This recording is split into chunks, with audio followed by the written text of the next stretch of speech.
New tonight, we're getting a closer look at police interaction with a neo-Nazi group that showed up in Little Rock this past weekend. Little Rock police released body cam footage showing what happened during the traffic stop involving the group. Tanya Motorsitsky walks us through the video. Right now, what's the location of your emergency? We have a bunch of guys here with Nazi flags, red shirts, rocking down MLK, doing a lot of chanting with bulletproof vests on, getting ready to march into the black neighborhood here. There's a big crowd of people, all in like matching red clothes, and they're waving like swastika flags. Some Nazi people or something yelling about burn it or something right by the school. The 911 calls of concern from Little Rock residents last weekend prompted police response. Do you have any patrol units in the area on MLK south of Children's Hospital? This neo-Nazi group is walking southbound. Many people in the community have asked on social media what the interaction looked like with the masked neo-Nazi group, Blood Truck. This video shows police pulling over the U-Haul carrying more than 20 men part of the group. Just sit down. You got to give your name and ID first. Police telling them to take their masks off and to give police identification.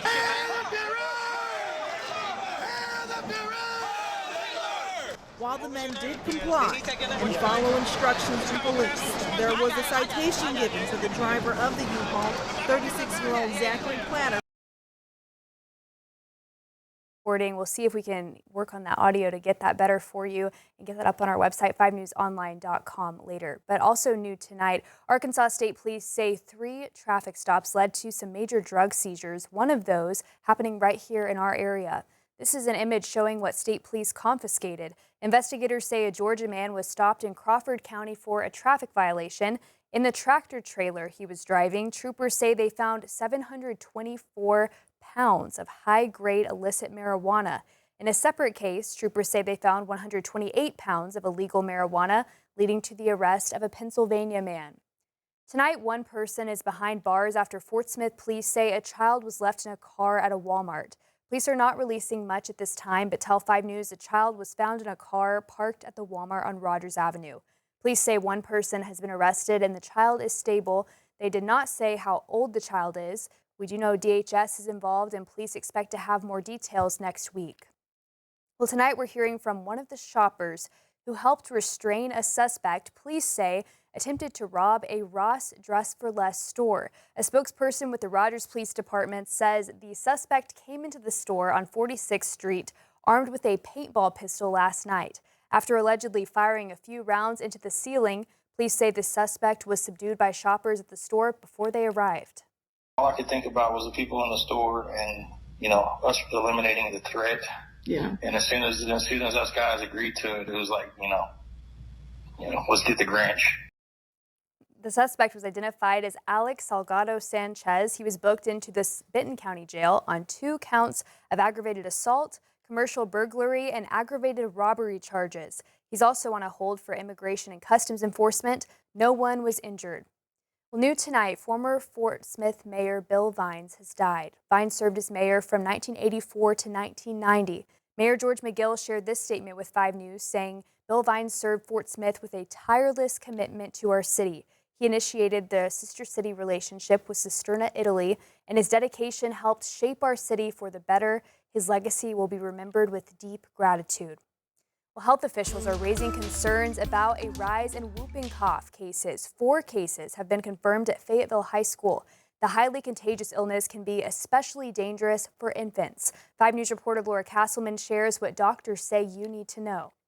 Whooping cough, also known as pertussis, is a respiratory illness that spreads easily through coughs and sneezes. If you have the bacteria particles and being near someone else who has those symptoms. Medical doctor Susan Everett says most people think they have a common cold. What most people notice is that they had what they thought was a cold, but then their cough lingered for months, and you have episodes, so spasms of cough basically, instead of coughing all day long. Cases in Arkansas have more than doubled compared to previous years, with 486 confirmed cases. Pretty much anyone of any age can get whooping cough, but we do worry most about infants, specifically those that are, less than 12 months old, especially those that are unimmunized or underimmunized. Kids under the age of 1 year old can have more severe symptoms like breathing apnea or cyanosis or turning blue. I recommend that you talk with your healthcare provider about the immunizations that may be available. Specifically for pregnant women, they are eligible to get a Tdap during their pregnancy, and that allows their body to create antibodies which they can pass on to their infant. Medical doctor Susan Everett says anytime we see a reduction in vaccines, we see a rise in illness. For example, the father doesn't have to keep getting them, but every 5 to 10 years they should get one. And that does help protect the babies when they're first born. That's when they're most vulnerable, most at risk for death. A local nonprofit is helping children in need have a Merry Christmas. Sharing and Caring in Benton County hosted its annual distribution day where volunteers give out the donations they've gathered throughout the year. Sharing and Caring coordinates with other organizations across our viewing area to carry out their mission of giving hope to families in need. Christmas season's all about, coming together and loving on each other.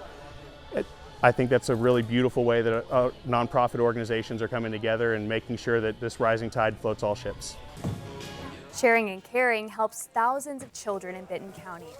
The streets of downtown Fayetteville were packed with people enjoying the second annual Fayetteville Festivus with food, live music, bounce houses for the kids. The festive event gave families a fun night out on the town. The weather wasn't too bad either. Experience Fayetteville CEO Ryan Houck says it even helps get more people into our area businesses. It gets people in our downtown businesses, do a little bit more shopping before Christmas hits, of course, right? Shop local as much as you can. And he says the fun doesn't stop there. Cyclocross still going on. He says tomorrow's races will be the ones to catch. And people got to experience the world tonight through hot chocolate. Springdale's International Hot Cocoa Crawl helped get people in the holiday spirit. It's another festive way to encourage people to shop local with downtown businesses putting their hot cocoa making skills to the test, giving people a taste of different flavors from all around the world while also shopping in their stores. The city's program and events manager says there was a Turkish hot cocoa blend, several Latin mixes. This is actually the 5th anniversary, so it's not too long that it's been existent. So it's growing every year, just as much as Springdale's growing every year. I've never really been to downtown Springdale before, and so it's really nice to see it lit up and filled with people. There are even free carriage rides at this year's crawl. Well, Chabad of Northwest Arkansas prepares to host its annual public menorah lighting to mark the beginning of Hanukkah. The holiday celebrates religious freedom and resilience of those of the Jewish faith. Tradition says the oil used to light the menorah was only enough to last one night, but instead it lasted for 8. That's why it's celebrated for 8 nights. We light 1 the first night, 2 the second night, 3 the third night, and so on. It tells us that we each got a little flame. We got to increase and spread it to others, spread our faith and our commitment to do goodness and kindness to everyone around us and grow and grow and grow. And that's the message of Hanukkah. The menorah lighting starts on Sunday at 5 in the Fayetteville Town Center, and that will be a public event, so everyone is invited to watch.